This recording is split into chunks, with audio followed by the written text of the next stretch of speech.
ఇప్పుడు AIADMK ప్రాక్సీలని entertain ఒకవేళ if at all ఏమైనా సయోధ్య సంధి కుదిరితే ఈ ప్రాక్సీల విషయంలో కూడా కాల్ తీసుకోవాలి బీజేపీ హెడ్ క్వార్టర్స్ అనేది ఆయన అడగబోతున్న ప్రశ్న తెలుస్తుంది. అవును, ఖచ్చితంగా. ఎందుకంటే ఏడీఎంకేనే కదా, ఏడీఎంకే ఎన్డీఏలోకి రావాలి అని అంటే అన్నామలైని పక్కన పెట్టాలి అని పళనిస్వామి చాలా గట్టిగా చెప్పాడు.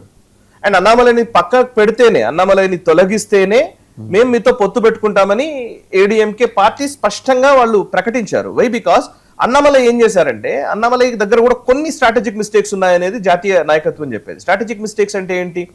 ఇప్పుడు ఏడీఎంకే మొదటి నుంచి కూడా అంతో ఇంతో బీజేపీకి దగ్గరగా ఉన్నటువంటి పార్టీ.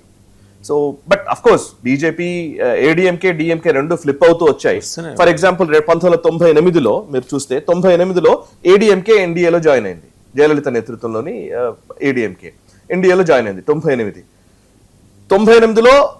మళ్ళీ వెంటనే సడన్ గా జయలలిత మద్దతు ఉపసంహరించుకున్నారు. అప్పుడు సుబ్రహ్మణ్యం స్వామి మధ్యలో ఎంటర్ అయి, సుబ్రహ్మణ్యం స్వామి జయలలితను ప్రొవోక్ చేయడంతో ఇంకోటో మొత్తానికి ఉపసంహరించుకున్నారు. మద్దతు ఉపసంహరించుకున్న తర్వాత అవిశ్వాస తీర్మానం పెట్టినప్పుడు దాంట్లో ఒక ఓటుతో వాజ్పేయి ప్రభుత్వం పడిపోయింది. జయలలిత వల్లనే పడిపోయింది, ఒక ఓటు తోటి. 98లో ప్రభుత్వం పడిపోయింది.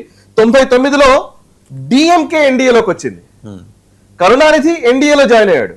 డిఎంకే ఎన్డీఏలోకి వచ్చి 99లో అధికారంలోకి రాగలిగారు BJP alliance, NDA alliance. And 39లో 31 సీట్లు గెలిచింది డిఎంకే.